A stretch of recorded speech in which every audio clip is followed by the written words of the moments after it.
Class পর্যন্ত আমরা কি বেসিক ডিসকাশনেই ছিলাম, কিন্তু এখনও কিন্তু আমরা যে ডিসকাশনগুলো করছি এগুলো কিন্তু রিটেনের জন্য না, ঠিক আছে, ম্যাক্সিমাম ফর ভাইবা। ঠিক আছে, তার মানে আপনারা যখন ভাইবার জন্য আসবেন সেমিস্টারের পরে মূল এই জিনিসগুলাই কি করে আসতে হবে, আর এই সবগুলাই কি রিটেনের সাথে রিলেটেড, সেই জন্য এই জিনিসগুলোকে আমরা আগে পড়িয়ে দিচ্ছি। গত ক্লাসে লাস্ট আমরা একটা কোশ্চেন করেছিলাম, তাই না, মানবদেহ মাটি দিয়ে তৈরি, আমরা বলেও দিয়েছি উত্তর।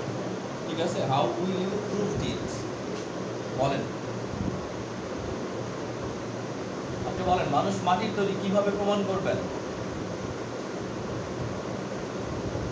আমাদের গায়ের কোনো অংশে মাটি দিয়ে লেপটা আছে, আমরা তো মূর্তি না, তাই না?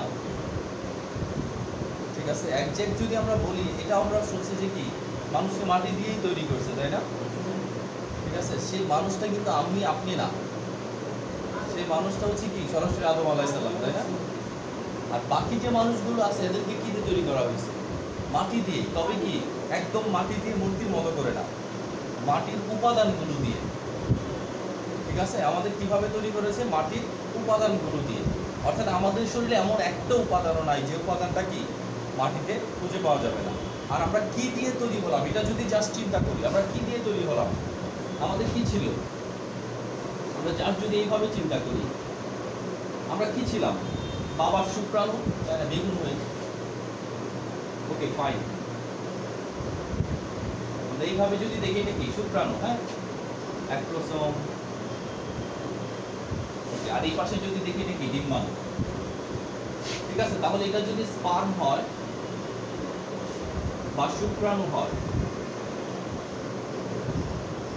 এটা কি ওভাম বা ডিম্বাণু। ঠিক আছে, এই দুইটা কার শরীরে আছে? দুইজনের শরীরে আছে না? একটা আছে কি মার শরীরে, একটা আছে কি বাবার শরীরে। তাহলে আমরা মানুষ হিসাবে কিন্তু কি দুইজনের শরীরে ছিলাম। ঠিক আছে, তার মানে আমার অর্ধেক অংশ ছিল কোথায়? মায়ের শরীরে। অর্ধেক অংশ কোথায় ছিল? বাবার শরীরে। ঠিক আছে,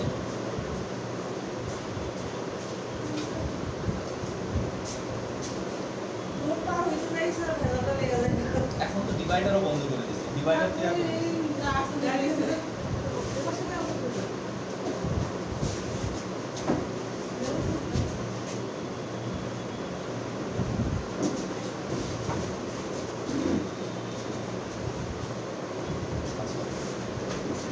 তাহলে আমরা কি বললাম যে অর্ধেক অংশ আমরা ছিলাম কি একেবারে বাবার শরীরের ভিতরে, অর্ধেক অংশ কোথায় ছিলাম? মায়ের শরীরের ভিতরে।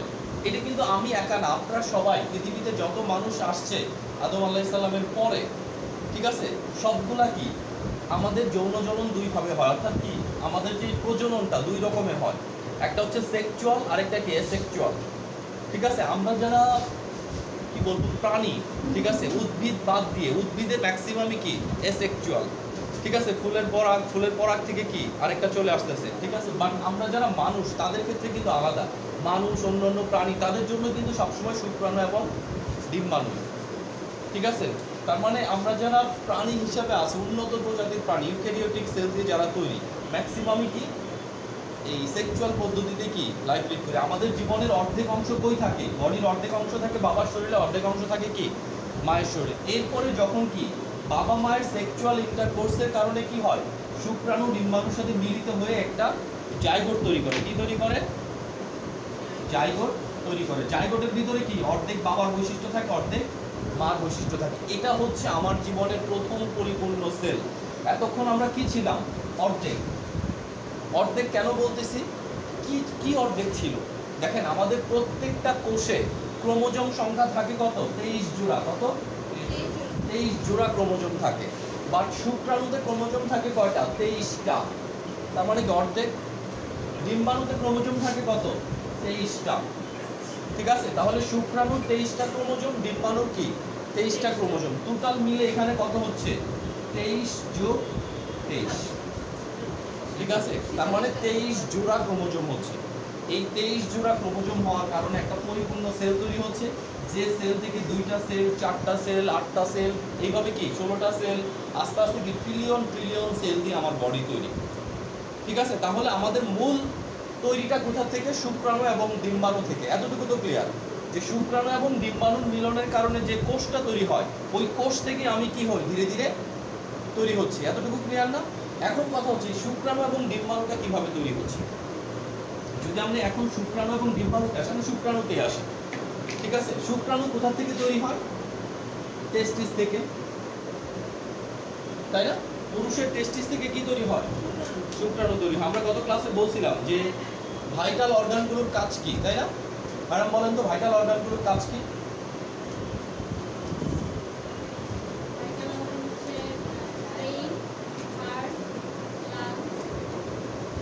তারপর লিভার, কাজ কি এদের?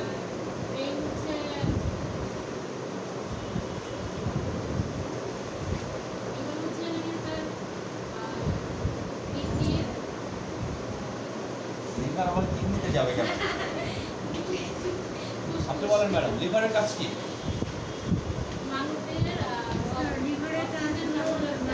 লিভার 99.9% মেটাবলিজমের কাজটা করে।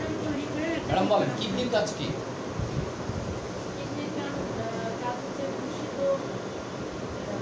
খেল থেকে দূষিত পদার্থগুলোকে বের করে দেওয়া।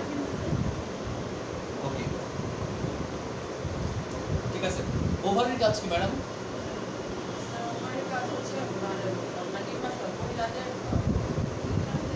ডিম্বাণু তৈরি করা, তাই না? ওভম তৈরি করা। ওকে, তাহলে আমরা দেখতেছি টেস্টিস থেকে তৈরি হচ্ছে। টেস্টিস কি একটা ভাইটাল অর্গান না? ঠিক আছে। এখন টেস্টিস থেকে যে তৈরি হচ্ছে, এই টেস্টিস থেকে তৈরি হচ্ছে, টেস্টিস যে ডিম্বাণু তৈরি করতেছে, টেস্টিস ডিম্বাণু তৈরি করার উপাদানগুলো কোথা থেকে পাচ্ছে? আপনি একটা ফ্যাক্টরি, ঠিক আছে, কি তৈরি করবেন? রুটি তৈরি করবেন, পাউরুটি মেকার। হ্যাঁ, এখন পাউরুটি তৈরি করার জন্য আটা লাগবে, কি লাগবে, আর কি লাগবে?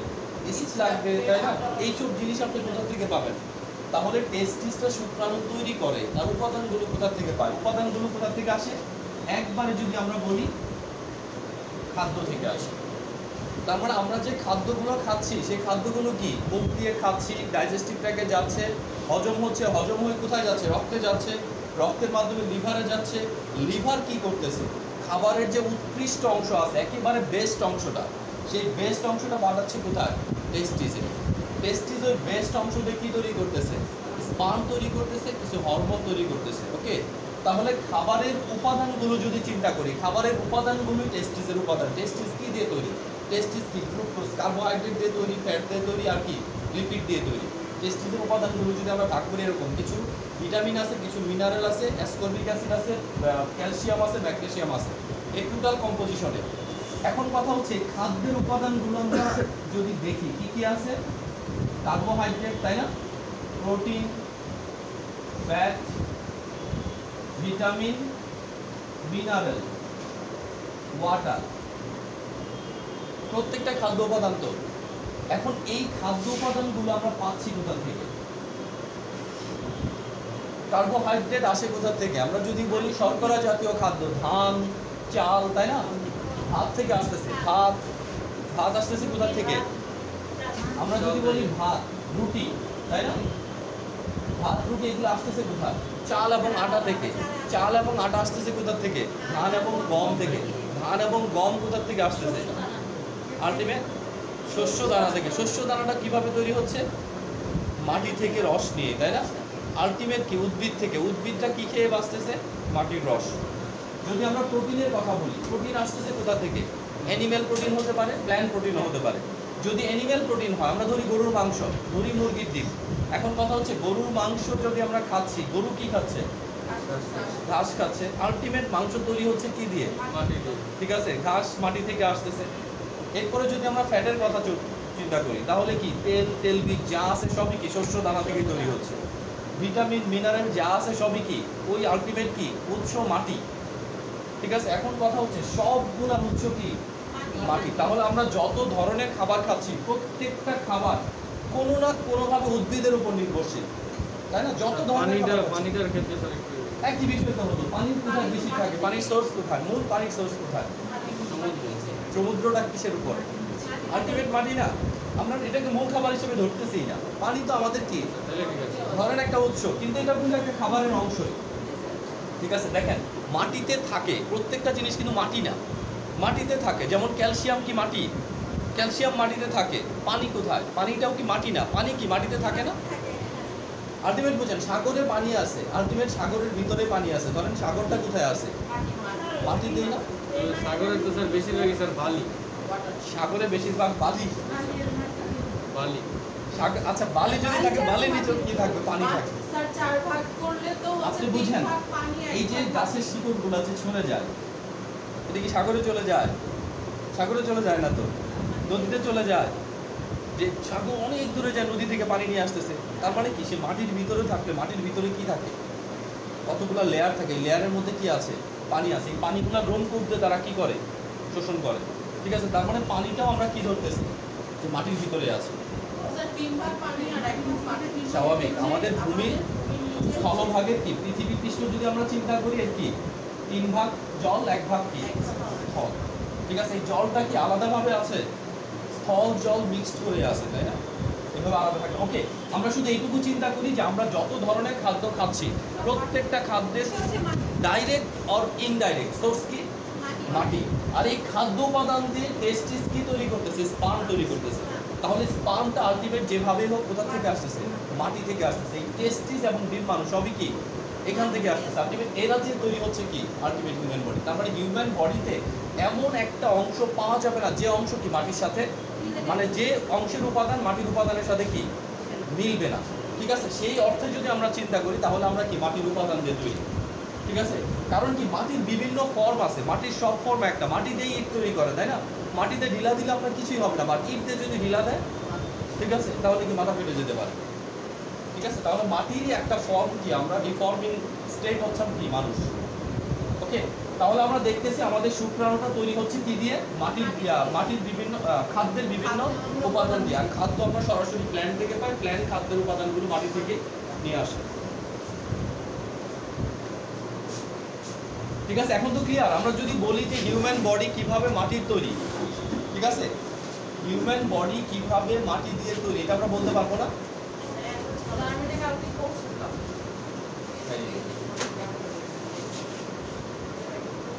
আচ্ছা, তাহলে দেখেন গত ক্লাস আমরা যে জিনিসগুলো পড়েছিলাম, শুধু আমরা একটু মিলিয়ে নিই, আমাদের অল্প একটু বাদ ছিল, তাই না?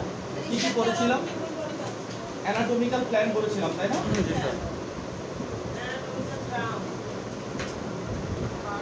অ্যানাটমিক্যাল প্ল্যান মনে আছে তো? কাকে বলে অ্যানাটমিক্যাল প্ল্যান? একজন একজন বলেন, আপনি বলেন।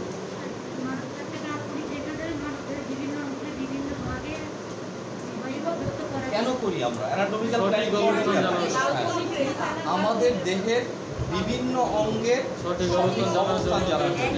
ঠিক আছে, ওকে, তাহলে কি কি অবস্থান জানা যায়? অ্যানাটমিক্যাল রেখা আমরা যদি বলি সেজিটাল প্ল্যান, হ্যাঁ, সেজিটাল প্ল্যান, ম্যাডাম বলেন, সেজিটাল প্ল্যান মানব দেহকে কোন কোন ভাগে ভাগ করে? সেজিটাল প্ল্যান মানব দেহকে কিভাবে ভাগ করে? হ্যাঁ, একজন যাকে ধরবো শুধু সে। ঠিক আছে, সেজিটাল প্ল্যান মানব দেহকে কোথায়? রাইট এবং লেফটে ভাগ করে। ওকে, এরপর আমরা কি পড়ছি? Frontal plane. Madam, frontal plane মানব দেহকে কিভাবে ভাগ করে? সামনে পেছনে, ভেরি গুড। এরপর আমরা কি বললাম? Transverse plan. ট্রান্সভার্স প্ল্যান কিভাবে ভাগ করে? উপরে এবং নিচে। ওকে, এইটার সাথে রিলেটেড রেখে আমরা কিছু কি বললাম? অ্যানাটমিক্যাল টার্মস বললাম, তাই না? তাহলে অ্যানাটমিক্যাল টার্মস কি কি টার্মস ছিল? হ্যাঁ, অ্যান্টিরিয়র পোস্টেরিয়র মানে কি বলেন ম্যাডাম?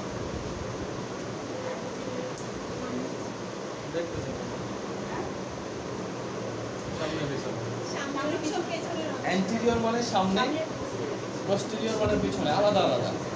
আপনি বলেন dorsal, ventral. Ventral, dorsal. Sir হাড় সামনের হাড় পিছনের হাড়। ম্যাডাম আপনি পেটের সামনের অংশ আর পেটের পিছনের অংশ। আপনি বলেন proximal, distal.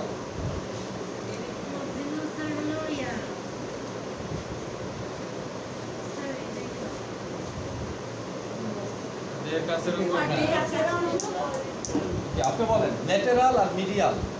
Lateral, medial. Medial. Medial বলতে স্যার হচ্ছে যে অঙ্গটা, বসে বসে বলেন। যে কাছের অঙ্গ হচ্ছে মিডিয়াল আর দূরের অঙ্গটা হচ্ছে লেটারাল। কিসের থেকে কাছে? মিডিয়াল রেখা থেকে কাছে। হ্যাঁ, মিডিয়াল লেখা। ম্যাডাম যাকে পড়া ধরবো শুধু সে, আর সবাই চুপ। কারণ এই জিনিসটা সাইকোলজিক্যালি সহজ। কি আরেকজনের যখন পড়া ধরতে, সে পড়া যত কঠিন হোক আপনার কাছে সহজ মনে হবে, আর আপনাকে যেটা ধরবো এটা যত সহজই হোক এটা সবচেয়ে কঠিন মনে হবে। ঠিক আছে, সেই জন্য আরেকজনের পড়া যত সহজই হোক বা যত কঠিনই হোক ওইখানে ইন্টারফেয়ার করা যাবে না। ওকে, তাহলে অ্যানাটমিক্যাল প্ল্যান, অ্যানাটমিক্যাল চলে গেল, টার্ম চলে গেল। এরপর ছিল বডি পার্ট, তাই না? ওকে, আপনি বলেন ম্যাডাম, আমাদের বডিতে কয়টা পার্ট আছে টোটাল? মানে বডিকে কয়টা পার্টে ভাগ করা যায়? কি কি? আপনি বাংলা তো বলতে, শুধু হেড ছিল না কিন্তু, হেডের সাথে কিন্তু ভাগ করে যায়। হ্যাঁ, নেক, তারপর মুখ, পেট, ঠিক আছে, আপার লিম্ব, লোয়ার লিম্ব। ওকে, আপনি বলেন ম্যাডাম, ক্যাভিটি কত ধরনের আছে বডির ভিতরে? কয়টা ক্যাভিটি আছে? 4টা, নাম বলেন। স্কাল ক্যাভিটি বা ক্রেনিয়াল ক্যাভিটি? হ্যাঁ, থোরাসিক ক্যাভিটি। টক করে বলতে হবে এগুলো, ঠিক আছে? মুখ যদি এখন জড়তা না কাটান কিভাবে হবে? Pelvic cavity. ওকে, আজকে আমরা শুরু করব কি structure and different anatomical view. তাহলে আমাদের কি মোটামুটি ভাবে ভাইবার অংশটুকু কি ক্লিয়ার হয়ে যাবে। তার মানে পরের অংশ থেকে ভাইবা জিজ্ঞেস করবে না, পরের অংশ থেকে তো রিটেন ভাইবা যৌথ, আর এখানে রিটেনে কিচ্ছু আসবে না। এই যে এতদিন যা পড়লেন রিটেনে কিচ্ছু আসবে না, ঠিক আছে? সম্পূর্ণ জিনিসটা শুধুমাত্র ভাইবার জন্য, ঠিক আছে? এবং এটা কি একদম সরাসরি রিলেটেড টু সামনের অংশ। আচ্ছা, তাহলে আমরা চলে যাই স্ট্রাকচার অফ হিউম্যান বডি। স্ট্রাকচারটা আমরা শুরু করব একেবারে বেসমেন্ট থেকে। এটা তো লেকচার 3। আচ্ছা, আমরা যদি দেখি লেকচার 3, হ্যাঁ, স্ট্রাকচার অফ হিউম্যান বডি। দেখেন, হিউম্যান বডি নিয়ে যারা ডিল করে, মেডিকেল সায়েন্সে ভর্তির পূর্ব শর্ত কি বলেন তো? অবশ্যই আপনাকে ইন্টার এবং এসএসসিতে ফিজিক্স, কেমিস্ট্রি, বায়োলজি থাকা লাগবে। যদি ফিজিক্স, কেমিস্ট্রি, বায়োলজি না থাকে, লিগালি আপনি মেডিকেল সায়েন্স, বিশেষ করে কি এমবিবিএস কোর্স রিলেটেড কোর্সগুলোতে ঢোকার মতো এফিশিয়েন্ট না। ঠিক আছে, এতটুকু ক্লিয়ার তো?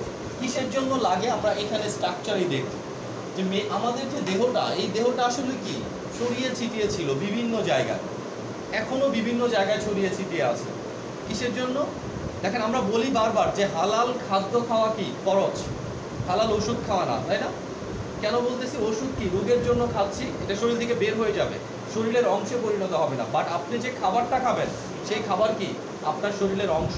তাহলে আপনি মৃত্যুর আগ পর্যন্ত যে খাবার খাবেন সেই খাবার দিয়ে আপনার রক্তকণিকা, বিভিন্ন জিনিস শরীরে কি তৈরি হবে, তাই না? আপনার শরীরের বিভিন্ন পার্টগুলো কি তৈরি হবে। তার মানে এখনো আপনার বডির বিভিন্ন পার্ট কি ছড়িয়ে ছিটিয়ে আছে, কারণ আপনার কিছু পার্ট নষ্ট হয়ে যাবে। ওই নষ্ট হওয়া পার্টটাকে আবার কি রিঅ্যারেঞ্জ করার জন্য নতুন পার্ট দরকার হবে। এই নতুন পার্টটা কি এখনো ছড়িয়ে ছিটিয়ে আছে। তার মানে কি আপনার খাবার কোথা থেকে আসে? একবেলার খাবারের কথা চিন্তা করলেই কিন্তু কি আপনি অবাক হয়ে যাবেন, তাই না? আপনি চিন্তা করেন কোন জায়গার মশলা, কোন জায়গার চাল, কোন জায়গার ডাল, সব কিছু এক করে আপনার সামনে আসতেছে, এরপরে আপনি খাচ্ছেন, তাই না? তার মানে কত জায়গায় ছড়িয়ে ছিটিয়ে ছিল আপনার শরীরের পার্ট। ঠিক আছে, তারপরে কি পার্টগুলো শরীরের ভিতরে গেল, যাওয়ার পরে কি বিভিন্ন অংশে পরিণত হলো। কেউ রক্তে পরিণত হলো, কেউ হরমোনে পরিণত হলো, কেউ কি অর্গানে পরিণত হলো। ঠিক আছে, এখন আমরা যদি চিন্তা করি ওই যে পার্টগুলা, তাহলে পার্টগুলা কি শুধুমাত্র জন্মের সময় আমাদের দরকার ছিল? এখনো আমাদের দরকার। আমরা বলি না পুষ্টি উপাদান, পুষ্টি উপাদান বলতে এই খাদ্যগুলাই বুঝি। ঠিক আছে, তাহলে দেখেন প্রথমে যে জিনিসটা ছিলাম আমরা, সেটা ছিল একটা অ্যাটম। কি ছিল? অ্যাটম। অ্যাটম বলতে কি শুধু একটা ক্যালসিয়াম, শুধু একটা পটাশিয়াম, শুধু একটা সোডিয়াম। ঠিক আছে, এরকম একটা অ্যাটম ফর্মে আমরা ছিলাম কোনো একটা জায়গায়, কোনো একটা সময়, এখনো হয়তো আছে। এই অ্যাটমগুলা কি হয়েছে? একীভূত হয়েছে। একীভূত হয়ে কি তৈরি করেছে? মলিকুল। মলিকুল মানে কি? আচ্ছা, সহজ কথা বলি, অ্যাটম মানে কি? পরমাণু। কি নাম? পরমাণু। মলিকুল মানে কি? অণু। তাহলে একটা হচ্ছে পরমাণু, একটা হচ্ছে অণু। মানবদেহের স্ট্রাকচার তৈরি শুরু হচ্ছে কোথা থেকে? একেবারে ক্ষুদ্র অংশ যদি আমরা বলি পরমাণু। তারপরে কি পরমাণুগুলো একত্রিত হয়ে হচ্ছে কি অণু। এরকম অসংখ্য অণু একত্রিত হয়ে হচ্ছে কি সেল। এইখান থেকে শুরু হচ্ছে বায়োলজি। তার উপরের যতটুকু অংশ দেখতেছেন পুরাটাই কি ফিজিক্স আর কেমিস্ট্রি। ঠিক আছে, পরমাণু কাকে বলে? পরমাণু কাকে বলে? অ্যাটম।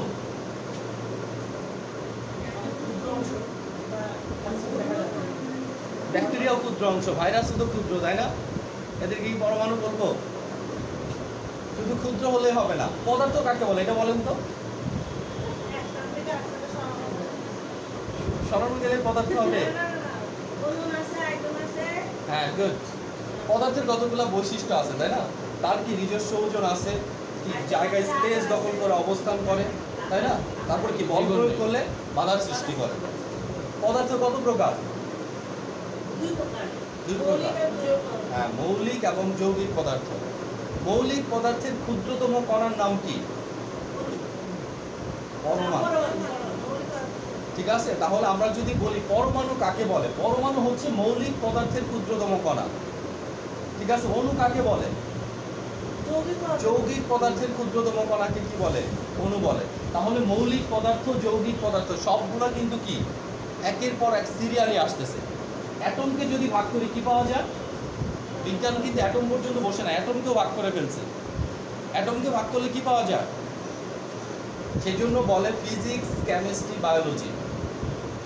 পরিপূর্ণভাবে বোঝার জন্য তিনটা সাবজেক্ট আবশ্যক। অ্যাটমকে ভাগ করলে ইলেকট্রন, প্রোটন আর নিউট্রন পাওয়া যায়। ইলেকট্রন, প্রোটন আর নিউট্রন পাওয়া যায়। ওকে, আমরা ওইদিকে যাচ্ছি না, আমাদের মূল বিষয় এখান থেকে শুরু হবে, কারণ আমরা কি বায়োলজি সায়েন্সের ছাত্র। আমাদের কেন কেমিস্ট্রি, ফিজিক্স লাগে এটা বোঝার জন্য ওইখানে আসতেছি। ঠিক আছে, তাহলে অ্যাটম, মলিকুল, এই দুটো আমরা মাটিতে ছিলাম, খাবারে ছিলাম, বিভিন্ন জায়গায় কি ছড়িয়ে ছিটিয়ে ছিলাম। এইগুলো দিয়ে যখন কোষ তৈরি হচ্ছে, ব্লাড সেল তৈরি হতে পারে, আমাদের শরীরে কোনো অর্গান ভিত্তিক সেল তৈরি হতে পারে, যে কোনো সেল যখন তৈরি হচ্ছে এটাকে আমরা কি বায়োলজির অংশ ধরতেছি। এই সেল দিয়ে কি তৈরি হবে? সেলের একটা দল তৈরি হবে। একটা সেল বিভাজিত হয়ে দুইটা হবে, দুইটা বিভাজিত হয়ে চারটা হবে, এরকম কি একটা দলে পরিণত হবে। এই দলকে কি বলবো? টিস্যু। টিস্যুর বাংলা কি? কলা। সেলের বাংলা কি? কোষ। ক্লিয়ার তো এটা? তাহলে কতগুলো সেল দিয়ে কি গঠিত হবে? টিস্যু। ওকে, টিস্যু যদি আবার কতগুলো একত্রিত হয়, কতগুলো টিস্যু আবার একত্রিত হয়ে কি তৈরি হবে? অর্গান। কি তৈরি হবে? কতগুলো টিস্যু দিয়ে তৈরি হবে আমার কিডনি, আমার লিভার, আমার লাংস, আমার হার্ট। তাহলে liver, lungs, heart, kidney, brain সব কি দিয়ে তৈরি? টিস্যু দিয়ে তৈরি। টিস্যু কি দিয়ে তৈরি? সেল দিয়ে তৈরি। সেল কি দিয়ে তৈরি? মলিকুলস দিয়ে তৈরি। মলিকুলস কি দিয়ে তৈরি? অ্যাটম দিয়ে তৈরি। ঠিক আছে, এখন বলেন অ্যাটম কি দিয়ে তৈরি? অ্যাটম ইলেকট্রন, প্রোটন, নিউট্রন দিয়ে তৈরি। ঠিক আছে, আমরা পেছনের দিকে গেলাম। এখন এই অর্গানগুলো দিয়ে কি তৈরি হচ্ছে? অর্গানগুলো দিয়ে তৈরি হচ্ছে সিস্টেম। সিস্টেম মানে কি? তন্ত্র। তাহলে অর্গান মানে অঙ্গ, সিস্টেম মানে কি? তন্ত্র। ঠিক আছে, যেমন আমি যদি বলি ডাইজেস্টিভ সিস্টেম, যখন আমি বলবো পরিপাকতন্ত্র, তাহলে দেখেন কতগুলো অঙ্গ। আমার কি লিভার, তারপর আমার মাউথ, আমার স্টোমাক, আমার স্মল ইন্টেস্টাইন, লার্জ ইন্টেস্টাইন, ওইখানে দেখেন ওইটাতে। ঠিক আছে, এই এতগুলো মুখ থেকে শুরু করে বায়ুপথ পর্যন্ত যতগুলো অর্গান আছে সবগুলো অর্গান একত্র হয়ে কি তৈরি করছে? ডাইজেস্টিভ সিস্টেম তৈরি করেছে। আবার আমি যদি বলি রেসপিরেটরি সিস্টেম, যদি বলি ইউরিনারি সিস্টেম, তাহলে প্রত্যেকটা সিস্টেমে কি একাধিক অর্গান আছে। কি আছে? একাধিক অর্গান আছে। তাহলে প্রত্যেকটা সিস্টেম কি দিয়ে তৈরি? একাধিক অর্গান দিয়ে তৈরি। প্রত্যেকটা অর্গানে কি আছে? একাধিক টিস্যু আছে। প্রত্যেকটা টিস্যুতে কি আছে? একাধিক সেল আছে। তাহলে আমি যদি এখান থেকে সংজ্ঞা দিয়ে যাই, সংজ্ঞাগুলো দিতে পারবো না। যেমন সেল কাকে বলে? আমি কি বলবো? জীবদেহের গঠন এবং কাজের একককে কি বলে? সেল বলে। এটা মনে রাখতে হবে। এখানে কি জীবদেহের গঠন, জীবদেহের কাজ। জীবদেহের গঠন এবং কাজের একক, একেবারে ইউনিট, এটা তাকে কি বলে? সেল বলে। অ্যানাটমি এবং ফিজিওলজি কাকে বলে? মনে আছে? ম্যাডাম বলেন, অ্যানাটমি কাকে বলে? মেডিকেল সায়েন্সের যে শাখায় মানুষ দেহের এই বিভিন্ন অঙ্গের গঠন, ম্যাডাম তাদের অবস্থা সম্পর্ক নিয়ে আলোচনা করা হয়, তাকে অ্যানাটমি বা দেহ। ফিজিওলজি মেডিকেল সায়েন্সের যে শাখায় মানব দেহের বিভিন্ন অঙ্গের কাজ, তাদের অবস্থান ও কাজ দেখেন, সম্পর্ক নিয়ে দুইটা সাবজেক্ট মেডিকেল সায়েন্সে ডেভেলপ হয়েছে কোনটা থেকে? এখান থেকে। আপনি যত গঠন বলেন, যত কাজ বলেন, সবগুলা কিসের? সেলের। ঠিক আছে, সেলের কাজ বর্ণনা করতেছে মেডিকেল সায়েন্সের একটা শাখা নাম ফিজিওলজি। সেলের গঠন বর্ণনা করতেছে, অর্গানের গঠন বর্ণনা করতেছে মেডিকেল সায়েন্সের একটা শাখা নাম কি? অ্যানাটমি। ঠিক আছে, সেল থেকেই সব জিনিসের উৎপত্তি। আপনার যখন কোনো রোগ হয়, রোগটা কোথায় হয়? সেলে হয়। আমরা যখন কোনো ওষুধ খাই, ওষুধটা কোথায় কাজ করে? সেলে কাজ করে। তার মানে কি, আপনি শুধু কালেকশন অফ সেল। সেল ছাড়া আপনি কিছুই না। দেখেন, আমি যদি আপনাকে ভাঙি লাস্ট পর্যন্ত কি থাকবে? শুধু কোষটাই থাকবে, যে একটা জিনিস দিয়ে মাতৃগর্ভ থেকে আপনি তৈরি হয়েছেন, তাই না? তাহলে চিন্তা করেন আপনি যে কোথায় ছিলাম? সেল। ঠিক আছে, আমরা যত রোগ করব সব রোগের সাথে কি থাকবে? সেল থাকবে। আমরা যত রকমের মেডিসিন খাবো, যত মেডিসিনের রিসিপ্টরের কথা বলবো, সব রিসিপ্টর কোথায় থাকবে? সেল থাকবে। কারণ আমাদের হিউম্যান বডিতে আলটিমেট একটা জায়গাও নাই যে জায়গা সেল ছাড়া আছে। আপনি দেখাতে পারবেন এটা সেল নাই, এখানে সেল নাই, যেখানে হাত দিবেন ওখানে কি আছে? সেল আছে। ঠিক আছে, তার মানে সেলটা আপনার জন্য সবসময় কি? ভাইটাল। তাহলে সেল কাকে বলবো? গঠন এবং কাজের একক। হ্যাঁ, জীবদেহের গঠনের এককও সেল, জীবদেহের কাজের এককও কি? সেল। এরপর আমরা যদি টিস্যু আসি কি বলবো? এটা যদি একটা সেল হয়, টিস্যু হচ্ছে এরকম। তার মানে সেলের একটা দল। হ্যাঁ, সেলের একটা দল হচ্ছে কি? টিস্যু। তাহলে আমরা যদি বলি, সঙ্গে আমরা পড়বো যে সমগোত্রীয় কতগুলো সেল সকলে একত্রে অবস্থান করে, সকলে মিলে যদি একটি নির্দিষ্ট কাজ করে, তাহলে কি? তাকে আমরা টিস্যু বলবো। যেমন সহজ একটা এক্সাম্পল কি, আমরা বাংলাদেশ ক্রিকেট খেলা দেখেন তো সবাই। ঠিক আছে, বাংলাদেশ ক্রিকেট টিম যদি আমি চিন্তা করি, ক্রিকেট টিমটা হচ্ছে কি? টিস্যু। সকলে খেলতেছে কি? জয়টাকে ছিনিয়ে আনার জন্য। আর আমি যদি একা সাকিব আল হাসানের কথা চিন্তা করি, তাহলে কি? সে হচ্ছে সেল। ওকে, তাহলে সেল হচ্ছে কি? একজন, একটা। এটা কি? জীবদের গঠন এবং কাজের একক। বাট টিস্যুটা কি? একটা দল। ওই সেলেরই কি? একটা দল, যারা একই রকম দেখতে হবে। কি হবে? একই রকম দেখতে হবে, একই জায়গা থেকে উৎপত্তি হবে। ঠিক আছে, এবং সকলে মিলে কি? একটি নির্দিষ্ট কাজ করবে। যে যারা আবরণের কাজ করবে তারা আবরণের কাজ করবে, যারা মাংসপেশির কাজ করবে পেশির কাজ করবে, যারা সংযোগের কাজ করবে তারা কি? শুধু সংযোগেরই কাজ করবে। তার মানে কি? সকলে মিলে একটি নির্দিষ্ট কাজ করবে। তখন আমরা সেলের দলটাকে কি বলবো? টিস্যু। টিস্যুগুলো দিয়ে কি হবে? অর্গান। তাহলে অর্গানের সংজ্ঞা যদি কেউ ধরে, অর্গান কাকে বলে? আপনি কি বলবেন? যে কতগুলো টিস্যু পরস্পরের সাথে সংযুক্ত হয়ে যে অংশ যা তৈরি করতেছে সেটাই কি? অর্গান। তাহলে অর্গান হচ্ছে এমন একটা কমপ্লেক্স ইউনিট, আমাদের বডির এমন একটা কমপ্লেক্স ইউনিট যেখানে কি থাকে? একাধিক টিস্যু থাকে। কেউ যদি জিজ্ঞেস করে সিস্টেম কাকে বলে, কি বলবেন? হ্যাঁ, সিস্টেম হচ্ছে এমন একটা পার্ট আমাদের বডির যেখানে কি? কতগুলো অর্গানের কমপ্লেক্স। তাহলে কতগুলো অর্গান একত্রে অবস্থান করে সকলে মিলে যদি একটি নির্দিষ্ট কাজ করে, তখন তাকে সিস্টেম বলে। কতগুলো টিস্যু একত্রে অবস্থান করে সকলে মিলে যদি একটি নির্দিষ্ট কাজ করে, তাকে কি বলে? অর্গান বলে। কতগুলো সেল একত্রে অবস্থান করে সকলে মিলে যদি একটি নির্দিষ্ট কাজ করে, তখন তাকে কি বলে? টিস্যু বলে। জাস্ট এতটুকু ভাবে মাথায় রাখবেন। ঠিক আছে, সেল হচ্ছে জীবদেহের গঠন এবং কাজের একক। এখান থেকেই শুরু। হ্যাঁ, যে কোনো জীবদেহ সেল ছাড়া কি নাই। প্রত্যেকটা জীবে কি থাকবে? সেল থাকবে। ওকে, তাহলে সিস্টেম পর্যন্ত ক্লিয়ার তো? কথা হচ্ছে এই যে সিস্টেমের কথা বললাম, আমাদের মানব দেহ তো অর্গানের সংখ্যা, মানে সংখ্যার কোনো শেষ না। অনেক অর্গান আছে, অনেক বোন আছে, অনেক কিছু আছে না? এখন আমরা চাইলে কি পা থেকে মাথা পর্যন্ত ইচ্ছা করলে মুখস্থ করতে পারবো না। কিন্তু আমরা যদি একটু সিস্টেম ওয়াইজ করি, সিস্টেম ওয়াইজ কি? যে আমাদের দেহ কয়টা? ধরেন 9টা বা 10টা সিস্টেম দিয়ে আমরা কি শেষ করে দিতে পারি। তাহলে এই 9টা থেকে 10টা সিস্টেম দিয়ে ওভারঅল বডির কাজগুলো কি? নিয়ন্ত্রিত। তাহলে প্রত্যেকটা সিস্টেম করে ফেললে কিন্তু আমার শরীরে আর কিছুই করার কি? বাকি থাকবে না। সবগুলো অর্গানকে এর ভিতরে ইনক্লুডেড হয়ে যাবে। তাহলে আমরা একটু দেখি আমাদের শরীরে সিস্টেম কি কি আছে। ওকে, ওই সকল সিস্টেমের কাজ কি?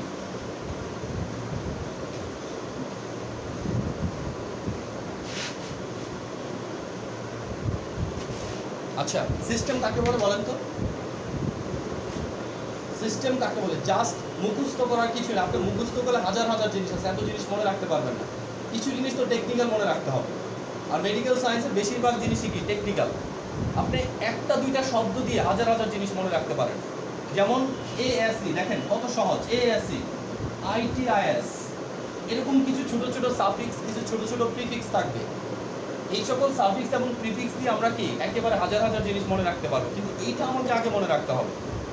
যেমন কোনো শব্দের শেষে যদি এএসি থাকে, এটা কনফার্ম এনজাইম, তার মানে যে শব্দই হোক সেই শব্দের পিছনে যদি এএসি থাকে, হাইড্রোলেস এএসি, লাইপেস এএসি, তারপর কি কার্বক্সিলেস এএসি, প্রত্যেকটা শেষে কি আছে এএসি। তাহলে আর আপনার আলাদাভাবে মুখস্থ করার দরকার নাই যে এটার নাম এএসি, নামটা দেখা মানেই বুঝতে হবে কি এটা একটা এনজাইম। ঠিক আছে, আমি যত এনজাইম লিখবো দুই একটা ব্যতিক্রম থাকবে সব জায়গাতে, তাই না? বাট ম্যাক্সিমাম জিনিস কি সেমই থাকবে। আবার দেখেন যে কোনো আইটিস এই শব্দ যেখানেই থাকবে সেখানে আমরা বুঝবো এখানে ইনফ্লামেশন। কত জায়গায় আছে আমরা পড়ি হেপাটাইটিস, তাই না? হেপাটাইটিস আইটিস তো। এরপর আমি যদি বলি স্টোমাটাইটিস, সেকেন্ড সেমিস্টারে পড়বেন এইটা টাইটিস।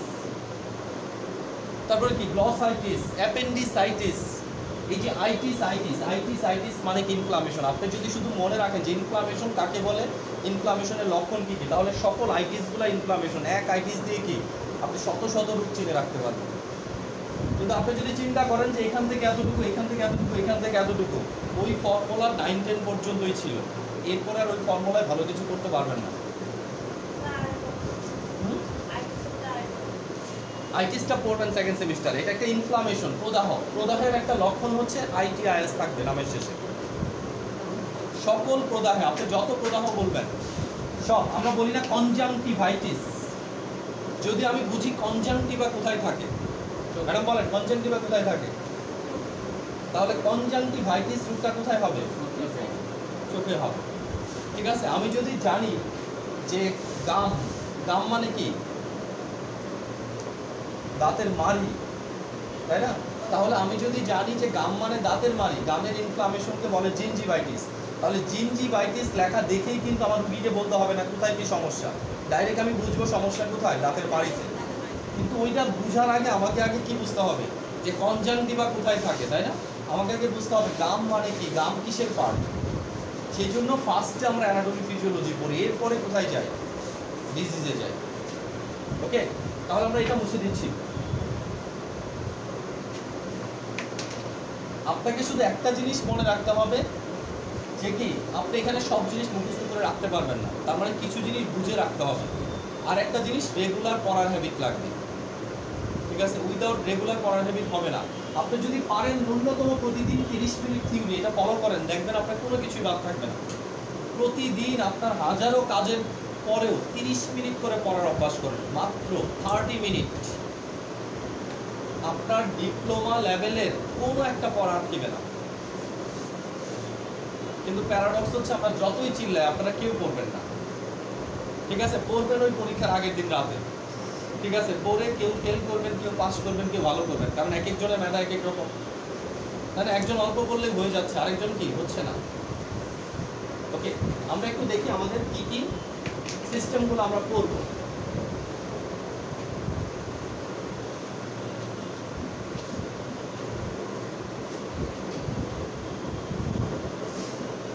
প্রথমটা হচ্ছে মাসকুলোস্কেলেটাল সিস্টেম, মানে কি কঙ্কাল তন্ত্র।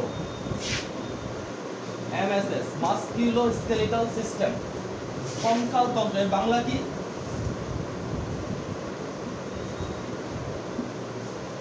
কঙ্কাল তন্ত্র। দেখেন এটা এত বড় একটা তন্ত্র, যদি আমরা পড়ি আমাদের বডির অনেক জিনিস পড়া শেষ, প্রায় বডির অর্ধেক ওজন পড়া শেষ।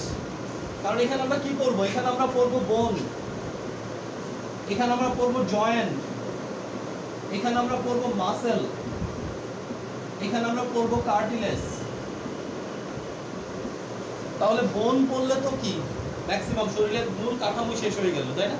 তার সাথে কি জয়েন্টগুলো পড়তেই হবে, যেখানে বোন করবো সেখানে জয়েন্ট কি থাকবে, কারণ 206টা বোন দিয়ে আমাদের বডি তৈরি, তার মানে জয়েন্ট আছে। নেক্সট ওয়ান কি মাসেল আছে, বোনের উপরে কি আছে মাংস বেশি। লাস্ট ওয়ান কার্টিলেজ, বোনের উপরে যে কি নরম অংশটা থাকে এটাকে আমরা কি বলি, কার্টিলেজ। তাহলে মাসকুলোস্কেলেটাল সিস্টেমে পড়ার মূল বিষয়বস্তু কি হবে, আমরা এখানে বোন পড়ব, জয়েন্ট পড়ব, মাসেল পড়ব, কার্টিলেজ পড়ব। 2 নাম্বার ডাইজেস্টিভ সিস্টেম।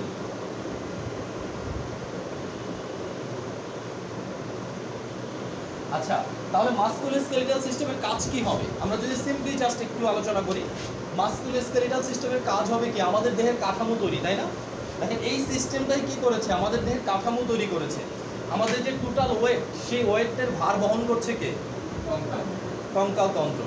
ঠিক আছে, এরপর আপনি যে মুভ করতেছেন, এই যে আমার হাত লড়াচ্ছি, কথা বলতেছি, সব মুভমেন্টগুলো কিভাবে হচ্ছে? মাসেল দিয়ে, তাই না? তার মানে কি? কঙ্কাল তন্ত্রের সাহায্যে হচ্ছে। ইভেন আপনার শরীরে যে ভাইটাল অর্গানগুলো, প্রত্যেকটা ভাইটাল অর্গানকে প্রোটেক্ট করতেছে বাহিরের আঘাত থেকে কঙ্কাল তন্ত্র। আমার ব্রেনের চারদিকে কি আছে? মাথা খুলি, তাই না? বাইরের আঘাত থেকে। হার্টের চারদিকে কি আছে? বোন আছে, তাই না? এরা কি করতেছে? বাহিরের আঘাত থেকে ভাইটাল অর্গানগুলোকে রক্ষা করছে। ওকে, তাহলে ডাইজেস্টিভ সিস্টেমে আসেন। এখন কঙ্কাল তন্ত্র আমরা মোটামুটি করবোই সামনে, শুধু জাস্ট একটা ব্রিফিং। নেক্সট ক্লাস থেকে আমরা কি চলে যাব থিওরিতে। ওকে, তাহলে ডাইজেস্টিভ সিস্টেম। ডাইজেস্টিভ সিস্টেম মানে কি? সহজভাবে বাংলায় বললে পরিপাক তন্ত্র। কি নাম? পরিপাক তন্ত্র। আচ্ছা, তাহলে পরিপাক তন্ত্র নরমালি কি বোঝায়? যে তন্ত্র কি করে, সম্পূর্ণ বিষয়টা তাহলে খাদ্য রিলেটেড হয়ে যাবে। তার মানে কি হবে? যে তন্ত্র খাদ্য হজম গ্রহণ করবে, কি করবে? তাহলে প্রথম ডাইজেস্টিভ সিস্টেমের প্রথম কাজ কি? খাদ্য গ্রহণ। খাদ্য গ্রহণের জন্য ডাইজেস্টিভ সিস্টেমের ফার্স্ট পার্টের নাম কি? মাউথ। আমরা সব খাদ্য কি হোক, ধান ভাঙানোর মেশিন দেখছেন? ওর ভিতরে কি সব ধানগুলো একবারে ঢেলে দেয় না? আমাদের এটা কি সেই মেশিনের হোপের মতো, তাই না? আমরা সবগুলো এর ভিতরে দিচ্ছি, তারপরে ধীরে ধীরে কি ভিতরে নিয়ে যাচ্ছি। এরপরে দুই ভাগে ভাগ করে দিচ্ছি। খাদ্য গ্রহণের পরে কি হবে? হজম, তাই না? হজমটা হচ্ছে কি? ধানটা চালে পরিণত হওয়া। ধানটা কি চালে পরিণত হয়ে গেল। হজমের পর কি হবে? হজমের পরে যে খাদ্য অংশটুকু হজম হবে সেটা চলে যাবে কোথায়? রক্তে। যে খাদ্যটা হজম হবে সেটা কোথায় চলে যাবে? রক্তে চলে যাবে, শোষণ হবে, তাই না? আর যেটা হজম হবে না সেটা কই যাবে? মল, তাই না? স্টুল হয়ে শরীর থেকে বের হয়ে যাবে। তাহলে এখানে কি ওই ধান ভাঙানো মেশিনে দুইটা সাইড আসে না? একটাতে কি ধান আসে যেটা আমার দরকার, আরেকটা কি ভুসি, ঠিক আছে, যেটা দরকার নাই, তাই না? সেটাও দরকার আছে এখন। ওকে, তাহলে আমরা দেখতেছি এক পাশে আসতেছে মল, এক পাশে আসতেছে কি রক্তে চলে যাচ্ছে। রক্তে যে অংশটা চলে যাচ্ছে সেই অংশটা শরীর থেকে বের হচ্ছে কিভাবে?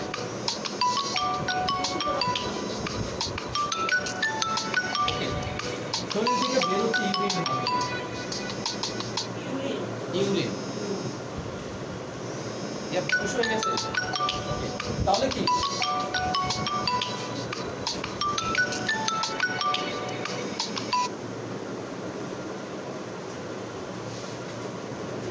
আচ্ছা, তাহলে খাদ্য গ্রহণ, খাদ্য হজম, খাদ্য রক্তে প্রেরণ, খাদ্য কি মল আকারে দেহ থেকে বের করে দেওয়া। এই যে চারটা কাজ, এই চারটা কাজে যে অঙ্গগুলা জড়িত, প্রত্যেকটা অঙ্গ কিসের আলোচ্য বিষয়? ডাইজেস্টিভ সিস্টেমের আলোচ্য বিষয়। তার মানে আমি মুখ দিয়ে খাবারটা খাবো, খাবারটা কি ইসোফ্যাগাস দিয়ে স্টোমাকে আসবে, স্টোমাক থেকে কি ইন্টেস্টাইন দিয়ে খাবারটা হজম হয়ে রক্তে যাবে, আর বাকি অংশ কি বের হয়ে যাবে। তাহলে এই পুরো অংশ মুখ থেকে শুরু করে বায়ুপথ পর্যন্ত পুরাটাই কি ডাইজেস্টিভ সিস্টেমে আলোচ্য বিষয়। তাহলে অনেকগুলো অর্গান এখানে কি আমাদের পড়া হয়ে যাবে। নেক্সট ওয়ান, 3 নাম্বারটা দেখেন। Number 3, respiratory system.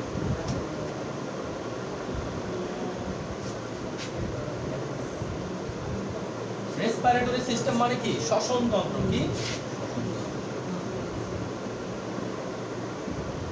শ্বসন তন্ত্র? আচ্ছা, আমরা তো খাদ্যটা খেলাম, তাই না? এখন আমাকে একজন বলেন যে আগুন জ্বলে কিভাবে? আগুন জ্বলে কিভাবে? এই যে আমরা পরিবেশে আগুন জ্বালাচ্ছি, অক্সিজেন জ্বলে, তাই না? তার মানে কি দহনের জন্য অবশ্যই কি লাগবে? অক্সিজেন লাগবে। এখন কথা হচ্ছে আমরা যে খাদ্য অংশটা রক্তে চলে গেল, এটা কোথায় যাবে? রক্তের মাধ্যমে কোষে যাবে। সবার আগে যাবে কোথায়? কোষে। এখন কোষে থেকে কি করবে? এই খাদ্য অংশটাকে ইউজ করে শক্তি তৈরি করবে। কি তৈরি করবে? শক্তি। তার মানে শক্তি তৈরি করার জন্য একে পুরাতে হবে। পুরানোর জন্য কি লাগবে? অক্সিজেন লাগবে। এখন কোষের এই খাবারটা ইউটিলাইজেশনের জন্য যে অক্সিজেনটা লাগবে, সেই অক্সিজেনটা আমরা পাবো কোথায়? অক্সিজেনটা আমাদেরকে দিবে রেসপিরেটরি সিস্টেম। ঠিক আছে, তাহলে রেসপিরেটরি সিস্টেমের মূল কাজ হচ্ছে কি, পরিবেশ থেকে তাহলে এনভায়রনমেন্ট থেকে কি অক্সিজেন বডিতে ঢুকিয়ে দেওয়া এবং কার্বন ডাই অক্সাইডকে কি আবার এনভায়রনমেন্টে ফেরত দেওয়া। তার মানে অক্সিজেন এবং কার্বন ডাই অক্সাইড পরিবহনের জন্য যে সিস্টেমটা সেটা হচ্ছে কি রেসপিরেটরি সিস্টেম। বললাম আমরা যে খাদ্য বস্তুটা শরীরের ভিতরে নিলাম, এই খাদ্য বস্তুটা তো হজম হয়ে রক্তে চলে গেল, রক্ত থেকে কোষে চলে গেল, কি চলে গেছে, ধরেন গ্লুকোজ। হ্যাঁ বলতেছি, সেইটাই তো। আমরা কি খেয়েছি, ধরেন আমরা খেয়েছি কি ভাত, তাই না? ভাত থেকে আমার ডাইজেস্টিভ সিস্টেম কি তৈরি করছে, গ্লুকোজ। এই গ্লুকোজটা রক্তের মাধ্যমে কোথায় চলে গেছে, কোষে। কোষ এই গ্লুকোজটাকে ব্যবহার করে কি তৈরি করবে, এটিপি এবং কিছু তাপ শক্তি। তাহলে যে তাপ তৈরি করতেছে আর এটিপি তৈরি করতেছে, এটা কিভাবে তৈরি হবে, এইটা তৈরি হবে ওই যে আমরা যেমন বাইরে আগুন জ্বলাই, এটাও দহন হবে ভিতরে, মেটাবলিজম হবে। আর এই সকল মেটাবলিজম প্রসেসের জন্য কি লাগবে, অক্সিজেন লাগবে। এই অক্সিজেনটা মেটাবলিজমের ফলে কি তৈরি হবে, কার্বন ডাই অক্সাইড তৈরি হবে। ঠিক আছে, আমরা এখানে যখন আগুন জ্বালাচ্ছি তখন কি তৈরি হচ্ছে, অক্সিজেন আর কার্বন পুড়ে কার্বন ডাই অক্সাইড গ্যাস তৈরি হচ্ছে। ঠিক এখানেও কি তৈরি হবে, কার্বন ডাই অক্সাইড পুড়বে, সাথে কি কার্বন ডাই অক্সাইড তৈরি হবে, সাথে কি গ্লুকোজটা পুড়ে যাবে, পুড়ে কি তৈরি করবে, এটিপি তৈরি হবে। যে খাদ্যের মাধ্যমে আমাদের শরীরে যে শক্তি যোগাবে সেটা হচ্ছে সেটাই যেই শক্তি যোগাবে সেটাই কি আমরা জি না ম্যাডাম, আমরা বলছি শক্তি তৈরি করার জন্য একটা উপাদান গ্লুকোজ, যেটা থেকে শক্তি তৈরি হবে। বাট গ্লুকোজ থেকে মনে করেন আখ, ঠিক আছে, আখের ভিতরে তো রস আছে, তাই না? এখন এই আখের রসটাকে আপনি রস আকারে গ্লাসে নিয়ে আসতে হলে কি লাগবে, মেশিন লাগবে না? ঠিক আছে, মেশিন হচ্ছে কি, ধরেন কোষ। ঠিক আছে, এখন মেশিনেই শুধু হবে, ওই যে ইয়া লাগবে না, কি বলে, মেশিন যেটাতে চলে। ঠিক আছে, আমরা বলতেছি না তেল দিয়ে মেশিনটাকে আমরা চালাচ্ছি না, অথবা হাত দিয়ে কি ঘোরাচ্ছি না। এই যে জিনিসটা দেখতেছেন, যারা কি করবে, ওই মেশিনের ভিতরে থেকে গ্লুকোজটা থেকে কি তৈরি করবে, এটিপিটাকে বের করে দিবে, সেই অংশটা হচ্ছে কি অক্সিজেন। তার মানে অক্সিজেন ছাড়া এই প্রক্রিয়াটা হবে না। এটিপি এর পুনরূপ কি? অ্যাডেনোসিন ট্রাইফসফেট, এটা হচ্ছে আমাদের দেহের শক্তির কারেন্সি। ঠিক আছে, আমাদের দেহে যত শক্তি থাকবে, সকল শক্তি কি ফর্মে থাকবে, এটিপি ফর্মে থাকবে। শক্তির কিন্তু আলাদা আলাদা জায়গায় আলাদা আলাদা কারেন্সি হিসেবে থাকে। যেমন আমি যদি বাংলাদেশে বলি, বাংলাদেশের শক্তির রূপ কি, বাংলাদেশের শক্তির রূপ হচ্ছে টাকার ক্ষমতা, তাই না? আপনার যদি অনেক টাকা থাকে, ক্ষমতা থাকে, তাহলে বাংলাদেশে আপনি শক্তিশালী। আবার আপনি যদি আমেরিকার অনেক টাকা নিয়ে যান, টাকাগুলো ভাঙাতে পারবেন না। ডলারে যে পর্যন্ত টাকা কনভার্ট না করবেন, সেই টাকার ভ্যালু কি, জিরো। ঠিক আছে, আবার আপনি যদি $1000 বাংলাদেশে নিয়ে আসেন, কনভার্ট করতে না পারেন, এক কাপ চাও খেতে পারবেন না, চাল আপনাকে চাই দিবে না।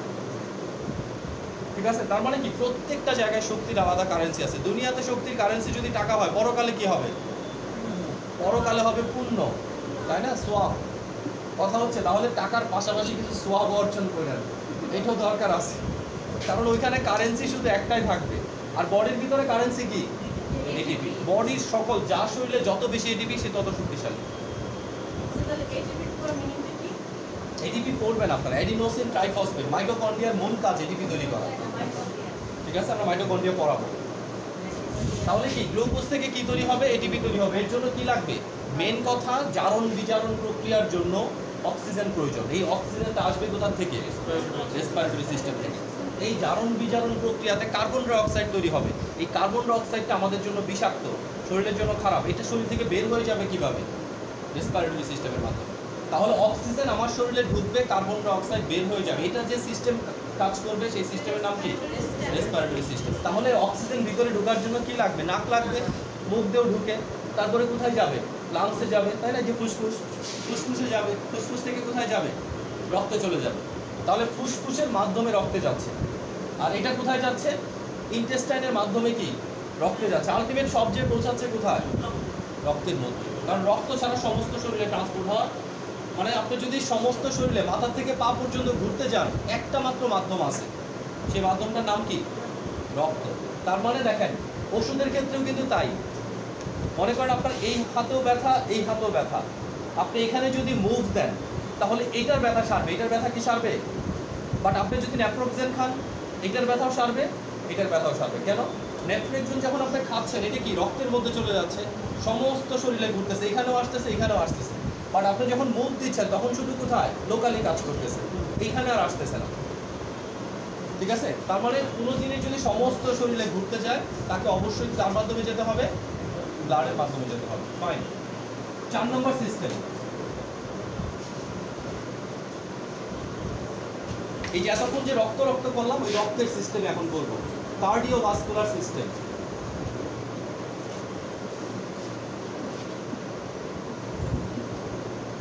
কার্ডিওভাস্কুলার সিস্টেম, সিভিএস সংক্ষেপে বলে সিভিএস।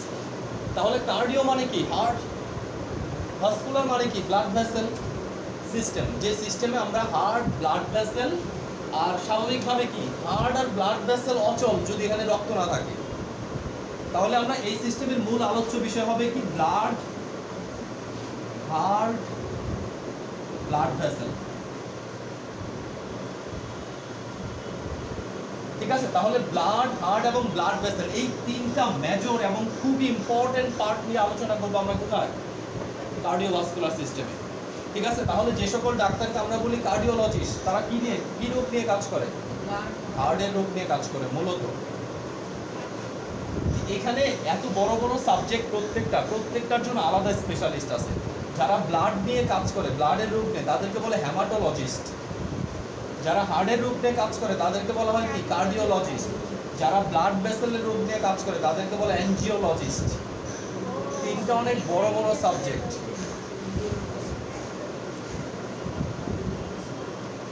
ওকে, এরপর আমরা পড়বো নার্ভাস সিস্টেম।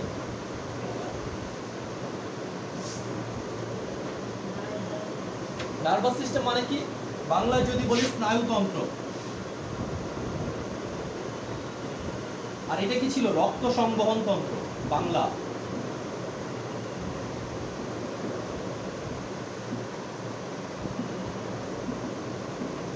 মানে রক্তটা কিভাবে পরিবাহিত হয়, রক্ত সংবহন তন্ত্র, আরেকটা হচ্ছে কি স্নায়ুতন্ত্র।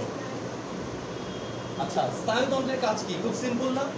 এই যে শরীরে প্রত্যেকটা বিষয় পরিচালিত হচ্ছে, ডাইজেস্টিভ সিস্টেম কতটুকু গ্লুকোজ রক্তে পাঠাবে, আমার রেসপিরেটরি সিস্টেম কতটুকু অক্সিজেন রক্তে পাঠাবে, কিডনি কতটুকু প্রস্রাব ফিল্ট্রেশন করবে, এগুলো নিয়ন্ত্রণ করে কে, ব্রেন।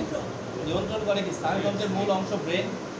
ঠিক আছে, তারপর আমরা ব্যথা পেলে বুঝি কিভাবে যে আমরা ব্যথা পাচ্ছি, স্নায়ুতন্ত্রের মাধ্যমে। অথচ দেখেন আমাদের যখন কি স্নায়ুতন্ত্রকে যদি আমি লোকালি অকেজু করে দেই তাহলে আপনার চোখের সামনে সেলাই করবে, আপনি ব্যথা পাবেন না, তাই না? সিজারিয়ান সেকশনগুলোর কথা চিন্তা করেন, রোগী কিন্তু এখন দেখে অর্ধেক অংশ কি করে, এখন অজ্ঞান করে, তাই না? রোগী দেখতেছে, তার কি যদি দেখতে চায় যে পেট কেটে বাচ্চাটা বের করে না হাতে দিল, কিন্তু সেলাই করতেছে, তারপরেও কিন্তু সে বুঝতেছে না, তাই না?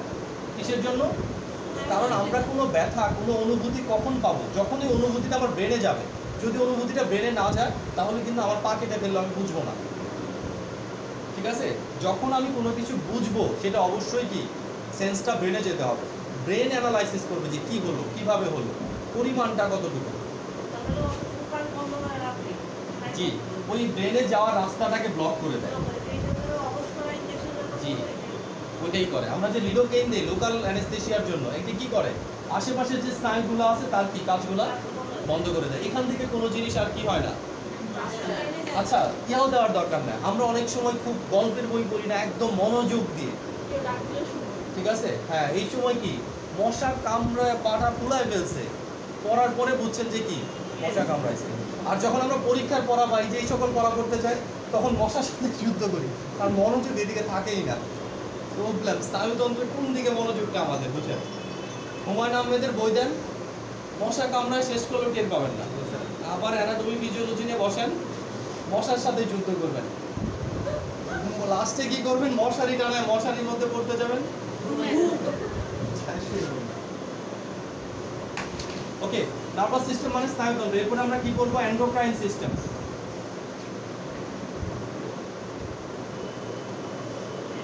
অন্তঃক্ষরা গ্রন্থিতন্ত্র অথবা কি এন্ডোক্রাইন সিস্টেম অথবা কি হরমোনের অধ্যায়। ঠিক আছে, হরমোন তন্ত্র আমরা বলতে পারি সরাসরি। এন্ডোক্রাইন মানে অন্তঃক্ষরা, তারপর আমরা সহজভাবে বোঝার জন্য হরমোন তন্ত্র। এই তন্ত্রের মূল কাজই হচ্ছে কি কোন হরমোন কোথা থেকে তৈরি হচ্ছে, কোন হরমোনের কি কাজ।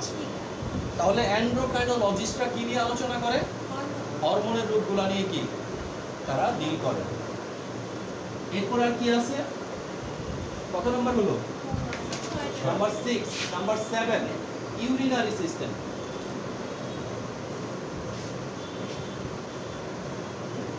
ইউরিনারি সিস্টেম মানে কি? রেচনতন্ত্র। কি বলে? হ্যাঁ, রেচনতন্ত্র বা নিঃসরণ তন্ত্র এটাও বলা যায়। অর্থাৎ কি, আমাদের শরীর থেকে প্রস্রাবের মাধ্যমে যত অপ্রয়োজনীয় বস্তু বের হয়ে যাচ্ছে সব কার মাধ্যমে বের হচ্ছে? ইউরিনারি সিস্টেমের মাধ্যমে। এরপরে কি আছে? Reproductive system.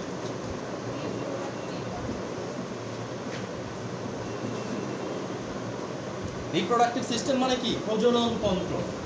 ঠিক আছে, কিভাবে আমরা পৃথিবীতে এলাম,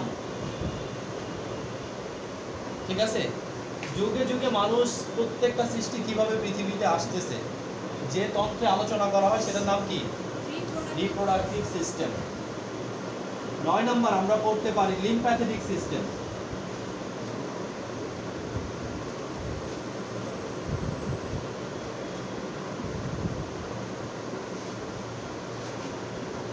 এখানে আলোচনা করা হয় টিস্যু ফ্লুইড নিয়ে, যে টিস্যু ফ্লুইড গুলো কিভাবে আমাদের সমস্ত শরীরে কি চলাচল করতেছে। আমরা পড়তে পারি কি,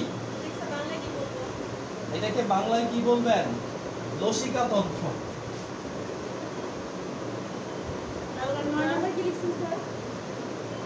লিম্ফ্যাথেটিক system, reproductive system, LYMPATHETIC, lymphatic system.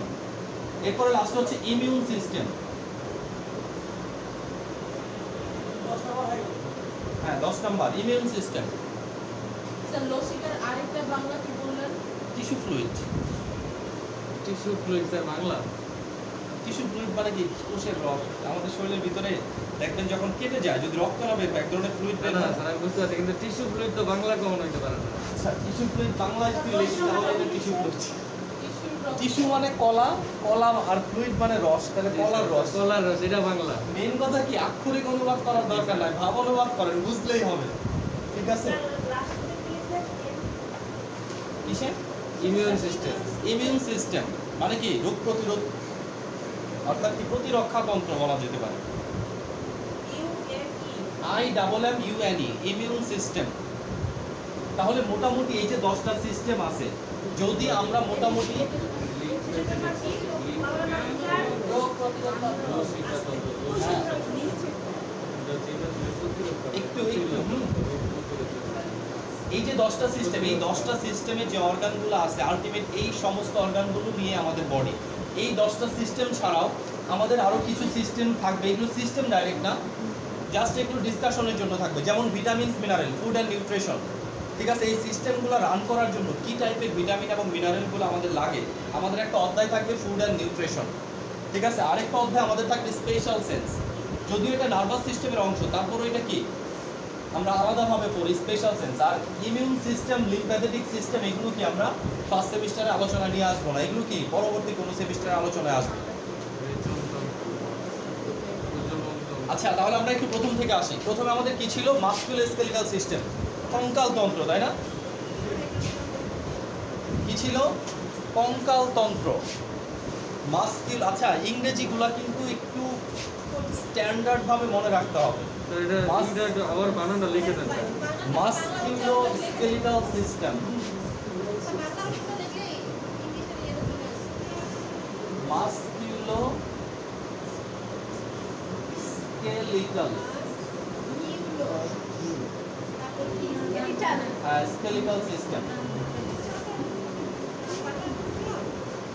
Bangla বলে লেখা আছে, দেখেন আপনাদের বইটা দেখেন তো, মাস্কুলোস্কেলিটাল সিস্টেম।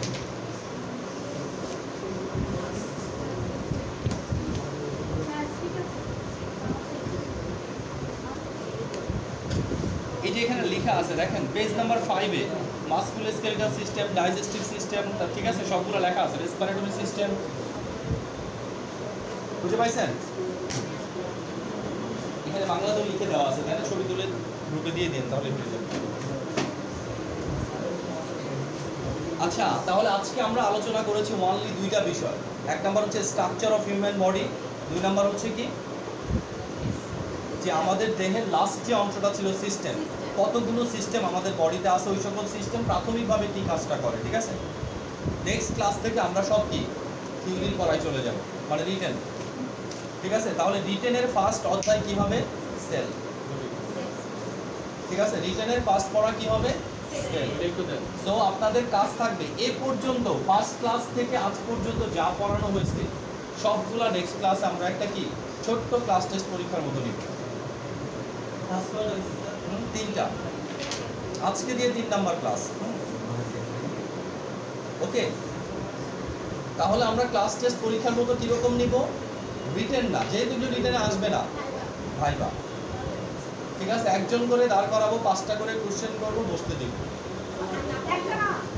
একটা নাই তো, 5টা করে কোশ্চেন পরীক্ষা না। ওই যে সব শেষ হলে যদি না পারেন, ধরেন একটা পারেন নাই, একটু বসবেন, 2টা পারেন না, মানে একমাত্র 5টা পারলে ফুল বসতে পারবেন। যদি একটা কম পারেন তাহলে একটু কম করে বসবেন, হালকা একটু চাপ দিয়ে, ঠিক আছে। নেক্সট রবিবার দিন 15 আগস্ট, এই দিন সম্ভবত ক্লাস নেওয়া যাবে না। আমরা এখনো বলতেছি না, আপনাদের যে গ্রুপ আছে, ঠিক আছে, হ্যাঁ গ্রুপে জানাই দেওয়া হবে। আমি সম্ভবত বলছি, নিশ্চিত হবে কোথায়? গ্রুপে। আসলে কি পুরো খিচুড়ির তো দরকার নাই, মনে করেন অল্প পাতিলে একটু খিচুড়ি রান্না করে 2-1 দিয়ে ছবি টবি তুলে, ঠিক আছে, আল্লাহ হাফেজ, আমরা খিচুড়ি খাওয়াচ্ছি। আমরা তো খিচুড়ি শুধু মার্কেটিং করবো, এক পাতিল ছোট্ট পাতিলে খিচুড়ি রান্না করে আইসেন, যে প্রথমে পাবেন সেই।